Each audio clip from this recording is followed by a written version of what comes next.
Good morning from the office. Where's my music? It's coming. It's playing. There you go. There you go. Turn it up. Folks, it's opening day at the ballpark. I'm your host, BKP. Yes.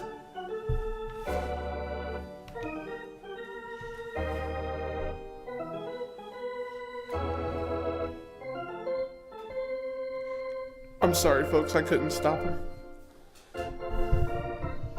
Folks, it's opening day at the ballpark. Yes, I know it's Masters Week for you golf fans out there. I like golf also.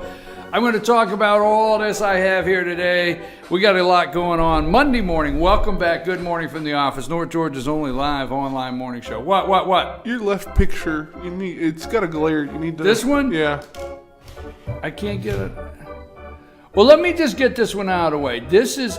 Well, you can't. You have a phone call already. I have a phone call. Who is it? I think he said his name was Jack at the FBI. Not Jack from the FBI. Yeah. It's like the guy from State Farm, but it's not as cool. Jack from the FBI's calling? He has my number mixed up with Hillary's. You sure the FBI isn't calling for Hillary? Did you see that yesterday, folks? Chuck Todd asked Hillary if she was expecting to be interviewed, interrogated. Kill the organ music, Lonnie. It's opening day at the ballpark. Folks, Hillary Clinton was a phone call from the FBI. You're funny, Lonnie.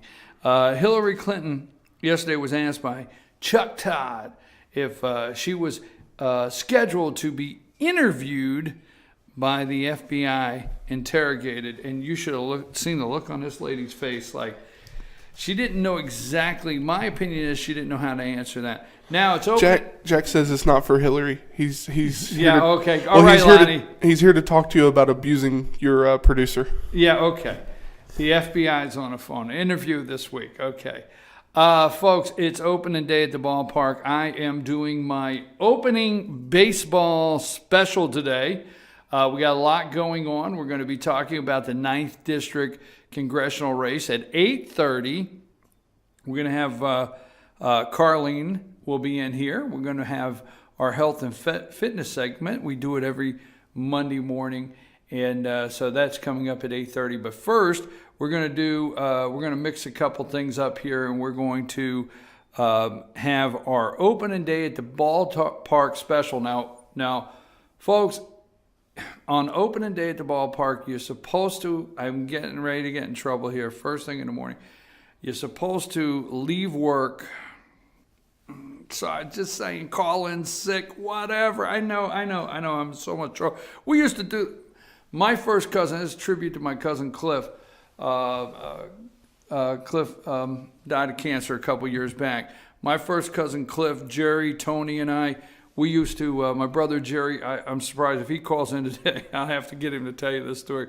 We used every opening day, man, we left, nobody was looking at work. We shot out, we were gone to Yankee Stadium, man. Here we came, opening day. Here we come, opening day.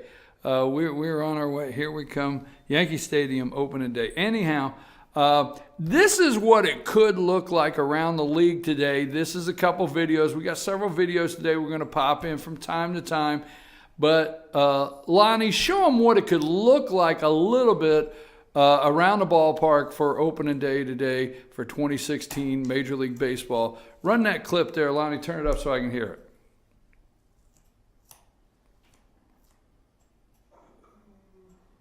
Sorry, a little bit of technical difficulty. It's coming.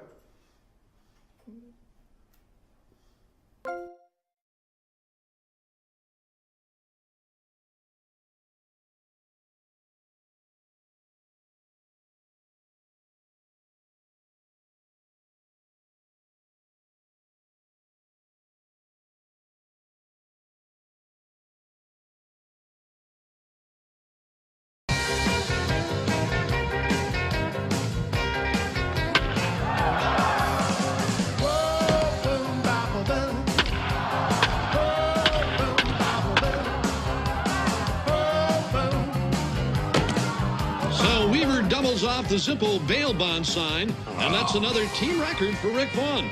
The 5th consecutive extra base hit in the inning. And he's out by an eyelash at third. Serrano doing some interesting limbering up exercises in right. What a pansy. Here's a fly ball hit to right. Easy play for Serrano under it now and makes the catch. No, that ball is off his glove and out of here. Well, credit Serrano with an RBI, and that play could be a finalist in the Trojan Ends Boner of the Week award. Indians はまた下手くそね。本当に下手くそよ。よっしゃー!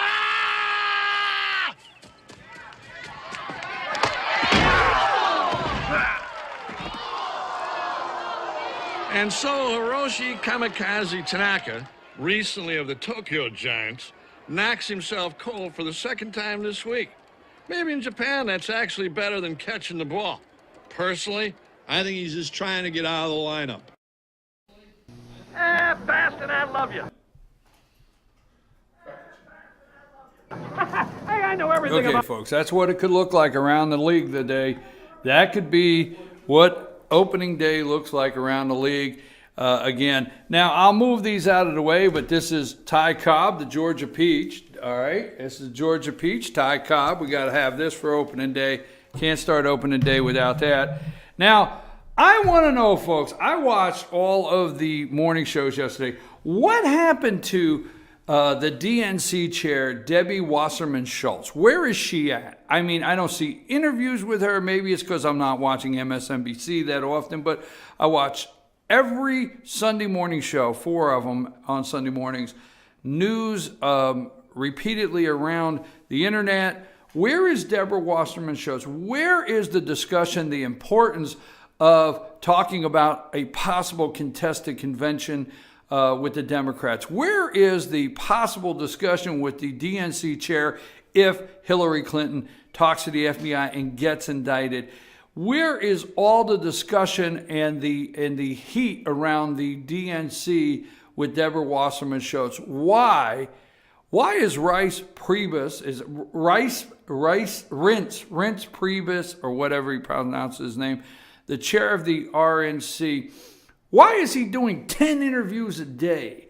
Why is he just not saying, you know what, I need to stay focused on the convention, preparing the rules committees and preparing, making sure all the food shows up on the trucks on time and the confetti and the balloons, and I need to work on that, we'll see you in Cleveland.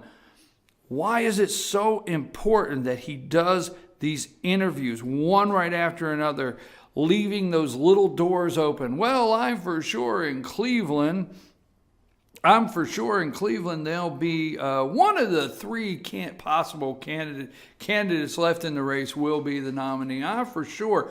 No, you're not for sure. Kasich cannot.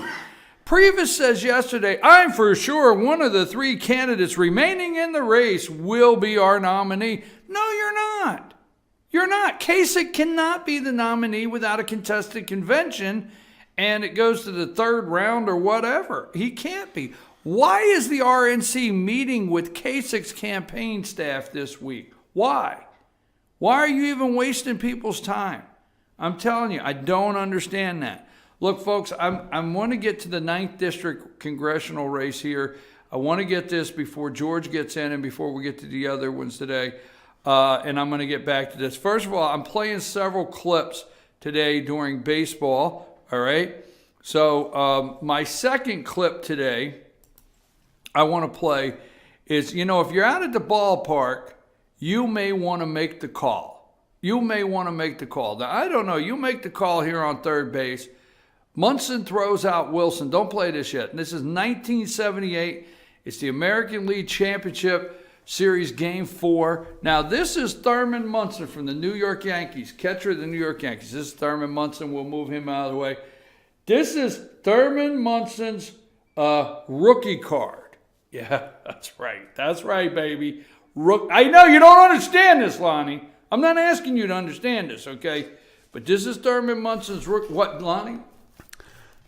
I got a lot to do. You can have Munson. I've got Justice's rookie signed. This is Thurman Munson's rookie card. This is his card. This is Thurman Munson, catcher of the New York Yankees.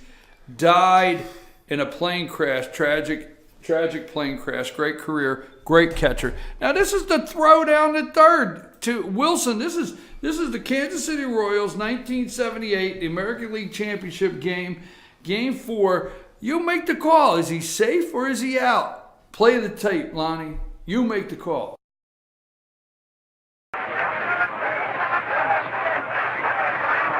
Gibbery checks over the left shoulder. There goes Wilson for third. The pitcher's taken low. Throw to third base. He's out. Munson throws him out at third. Wilson.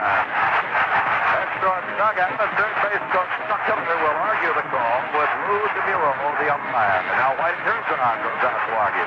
Great work again. Wilson really gets a pretty good jump off of Guidry, but he looked at the call as it was going to the catcher in a very, very close play at third base. Munson got rid of the ball rapidly in a very close play at third base.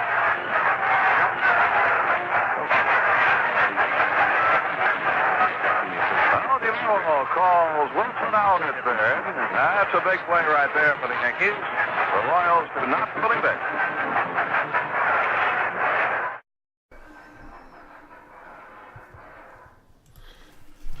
Folks, if you're at the ball game, you got to make the call on that one now. I don't know about that. I don't know about that throw down there. That was a good throw, but I don't know about that call.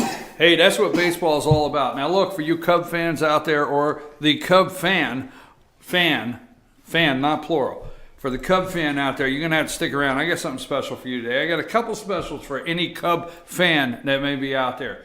Now look, the 9th District Congressional race. I want to get to this before we get to the 8:30. The 9th District Congressional race. I wrote a little article last night. You can go to fetchernews.com and you can find it. And it says, debate, time for Doug Collins and Paul Brown to square off face to face. Now, current Congressman Doug Collins from the 9th District is being opposed by 4 challengers. And I reference all 4 challengers in my article. It's a short article, but I reference all 4 challengers in there. I referenced that Paul Brown, Mike Scapine, Roger Fitzpatrick, and Bernie Fontaine have all qualified. Now, normally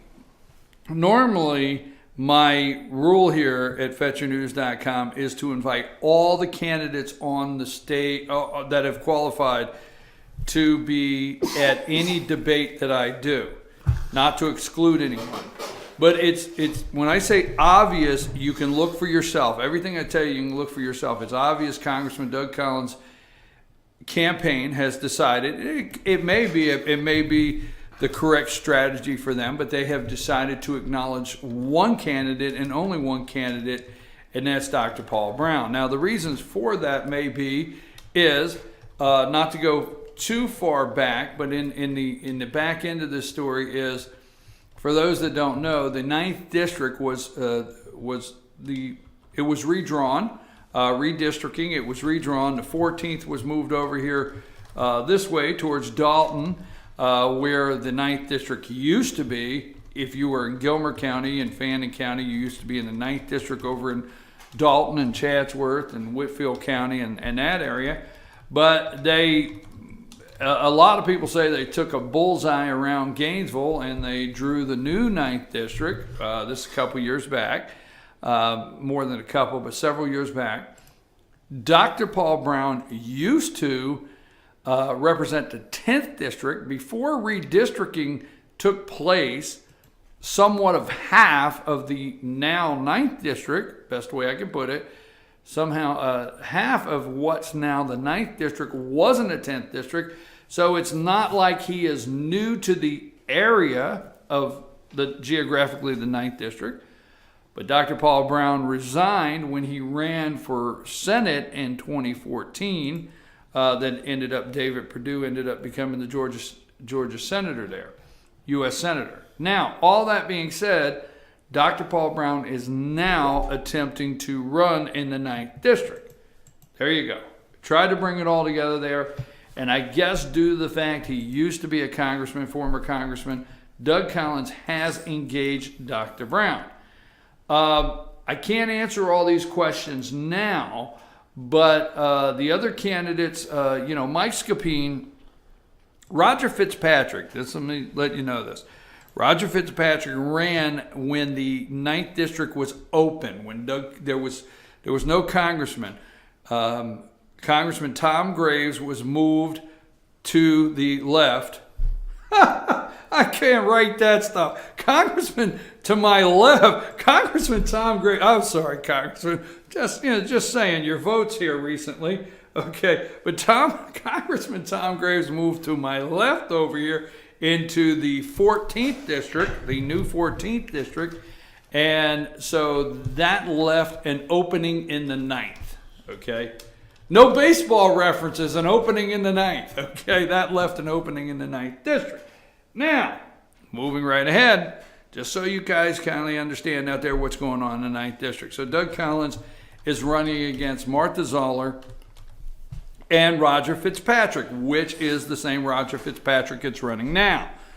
And Roger Fitzpatrick, if memory serves me right, going from memory, he received 22,000 votes in that race. I think it was 17% of the vote. He got 17% of the vote when it was Zoller, Collins, and Fitzpatrick in that race. And that being said, that is basically what moved Collins and Martha Zoller into a runoff at that time, which Doug Collins went on to prevail and win the seat. That being said, Roger Fitzpatrick does have some name recognition within the counties, within the GOP of the counties, within Tea parties, voters. There's voters that went and pulled the lever for him once, 22,000 of them to be somewhere in that area. So he is out there. Bernie Fontaine ran last time against Congressman Collins. They are not mounting what I can see a big radio campaign or media blitz, what we could see here at FetchYourNews.com. Now, Mike Scapine, on the other hand, he is the original founder, I understand, of the Lanier Tea Party. He is the original founder of the Lanier Tea Party, and he is running, and his campaign manager, Hank Sullivan, and himself, they have taken to a pretty aggressive social media attack on the congressman. But outside of that, we're not seeing too much there outside of that. And they're all going to meet and greets every night somewhere and talking to small groups. But moving right ahead, the Collins campaign and the here's the challenge, okay? I'm not for sure, and I'm going to wrap this up because I want to make this quick. I'm not for sure 100%. I need to hear former Congressman Brown tell you and tell me. But there has been, 19 counties, 13 counties. I mean, this is a big district. And every county likes to have a chamber. A lot of the Chamber of Commerce have election forums. Tea Party hold election forums, Republican Party hold election forums, debates. So it can get to a 7-night a week. Now, I will tell you this, when it was Zoller Collins campaign with Fitzpatrick, we were somewhere 7 nights a week. I mean, they would do 3 forums in a day. And I know for a fact they did. And it was a little tough. So the Collins campaign, for whatever reason, has decided to minimize the number they will attend for one reason or another. So Doug Collins has announced his debate schedule at this time that he will attend Hall County, Hart County GOP, Hart County Chamber Forum, Habersham Farm Bureau, and Fannin County Tea Party. Additional debate schedules to be determined. Those are the only 4 that the Collins campaign, out of 19 counties or whatever it is, have released. Now, this came from their campaign website, and a little note, and this was a straight shot. This is the challenge to Dr. Paul Brown. I know these counties are a long ways away from Oconee County, Coney County's Paul Brown. Since he's running over here in the 9th, I encourage him to make the drive. So they're telling Dr. Paul Brown, hey, you live out of the district, and considering they're a long way away, we hope you'll make the drive, okay? Well, Brown does what? He releases his schedule that he will attend.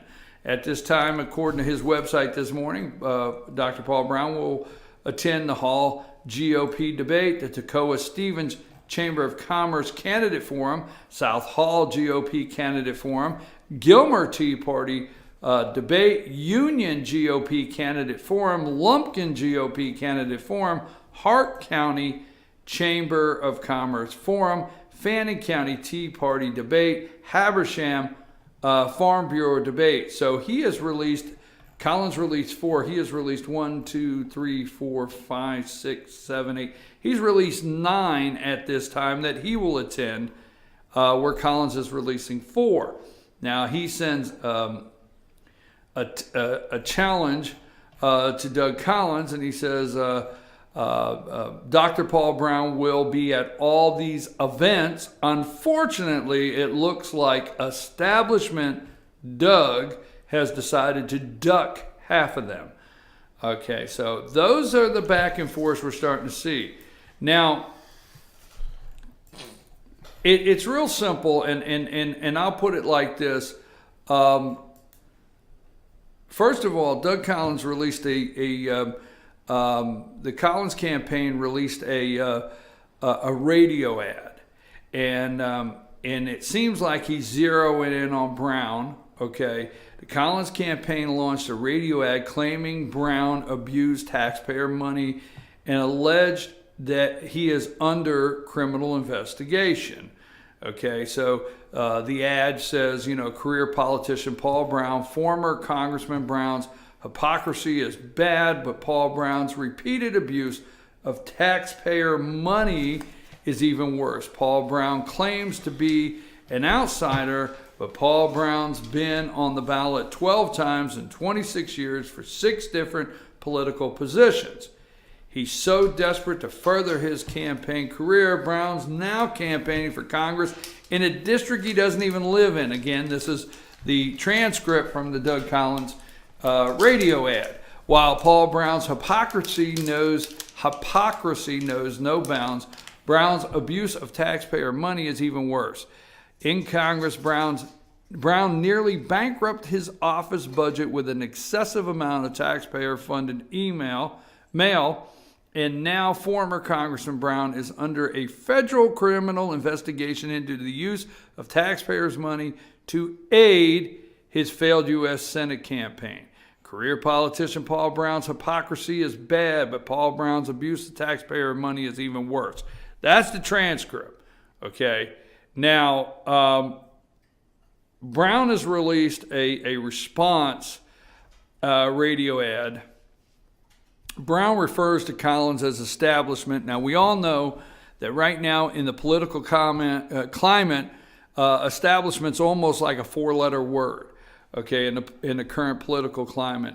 The ad points out how Collins voted for the omnibus bill and showed support for Speaker of the House John Boehner. So Dr. Brown has released the following. This is a radio ad that they have released. I'm Dr. Paul Brown. I approve this message. You've probably heard the personal attack ads establishment politician Doug Collins has against me. They are full of distortions and half-truths. My daddy told me a half-truth is a whole lie, and the whole truth is his desperate, and the whole truth is his desperate to distract you from the record, okay? Desperate attempt to extract you from the record. Establishment Doug Collins voted for Boehner for Speaker twice, even after you told him not to. Then Collins voted for Boehner's omnibus bill that fully funds Planned Parenthood, Obamacare, and Obama's amnesty plan. Nancy Pelosi said they really gave away the store. Attack ads can't change a voting record, but I'm proud to talk about mine. I have a record of fighting the establishment. I voted against Boehner as Speaker. I opposed all omnibus bills. My record shows I'm a constant conservative constitutionalist. Okay, now, when Brown and Collins get to these forums that they are going to attend, right now it looks like 4 of them, they will be just that. They will be forums. They won't be actual debates. Okay, they won't be actual debates. They will be forums. And what will happen is there'll be 5 on the stage, and there won't be a lot of opportunity for the 2 of them to really go into what we're talking about here. So here's what I have done, okay? I sent an email Friday night. You can see this story on FetcherNews.com. Go to FetcherNews.com and just any of the counties and click on there, and you can see the story where Doug Collins and Paul Brown. I sent an email Friday night to both campaigns, okay? And I told both campaigns that I invited them on a one-on-one. You know, Paul Brown here, Doug Collins here, and we would spend from 8 to 10, 2 hours. Because I know the nightly campaign schedule is busy, busy, busy. So I said, listen, here's what we'll do. We'll spend 2 hours, 8 to 10 right here, and we will get to the bottom of this. Paul Brown, are you under a federal criminal investigation, Dr. Brown? Answer it. Doug Collins, what's your response to what Dr. Brown said? Right here, folks, 8 to 10 for 2 hours. Let them go back and forth. Doug Collins on his record, Paul Brown on his past record because he has a record, and let's get to the bottom of it. I have sent them that invitation. Now, it was Friday night, so let's be fair. I know sometimes we don't like to do that, but let's be fair. It was Friday night, so maybe they had to look at their calendars and couldn't respond over the weekend. So I've yet to hear back from the Collins campaign on my offer, but Brown's campaign has accepted it, stating, I accept your invitation. I'm certain we can arrange our schedule to accommodate your request. Please let me know. Thank you, Dr. Paul Brown. So we have one side of this set, and I'm looking forward to hearing from the Collins campaign. We'll sit right here, let the 2 of them go at it for 2 hours. We'll have a true, clean debate, okay? Now, for you Cubs fan, for the Cub fan out there, hang on, okay? Hang on, all right? Now, Lonnie, it's open today at the ballpark. We're going to be doing this all day, folks, okay? Now, all right, when you go to, and I've got some, for Braves fans, chill out. I've got some great Brave stuff for you today, okay? I am a Yankee fan. You can get mad all day long. You can get mad all day. I like the New York Yankees, all right? It's open today at the ballpark. Now, this guy died, and when he died, this announcer died. Even after he died, Derek Jeter had them use his recorded voice of announcing him coming up to bat. That anytime during Jeter's career when he came up to bat, you heard Bob Shepard announce Derek Jeter. So play that, Lonnie, play that clip for us this morning. This is Bob Shepard announcing Derek Jeter, 2010, I think it's the All-Star game in 2010, Bob Shepard.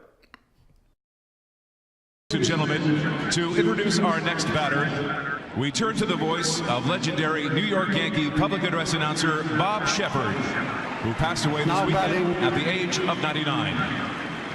Now batting for the American League from the New York Yankees, the shortstop, number 2, Derek Jeter. Number 2. And that's how Derek Jeter will walk to the plate the rest of his time as a Yankee.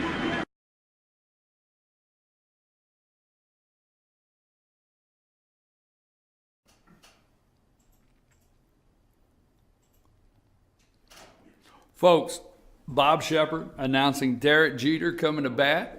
Opening day at the ballpark. Now, Braves fans, I promise I won't leave. I have a couple more clips today, but I'm going to do this one before we go to our first break. It is opening day at the ballpark. This is for Braves fans. Now, if you're out there anywhere, you get a chance to go to the ballpark this afternoon. With my Cub fan, I just feel it coming through the screen. Cub fan, relax. I have something for you. Anyhow, this is what could take place, folks.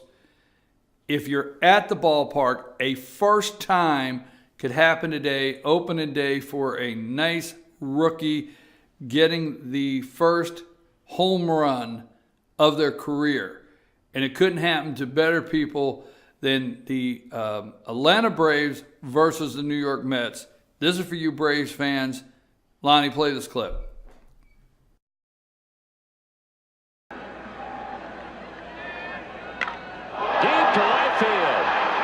With one swing of his bat, Chipper Jones has untied the game. It's 3-2 Atlanta as Chipper Jones connects for a leadoff homer to start the ninth inning.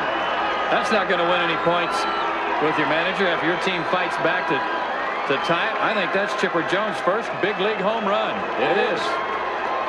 And that was what a time for it. Yeah, and a rocket too.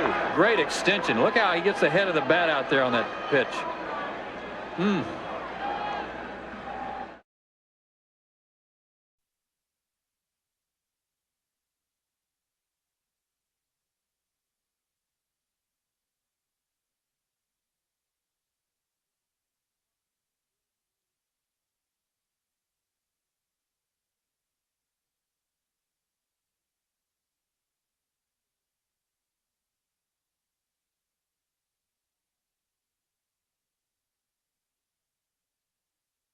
Carlene and I will be talking health and fitness for about 20 minutes, so stay with us. And then at 9 o'clock, George will be in here, and we might get into a little bit of politics. I'm looking for Debbie Wasserman Schultz.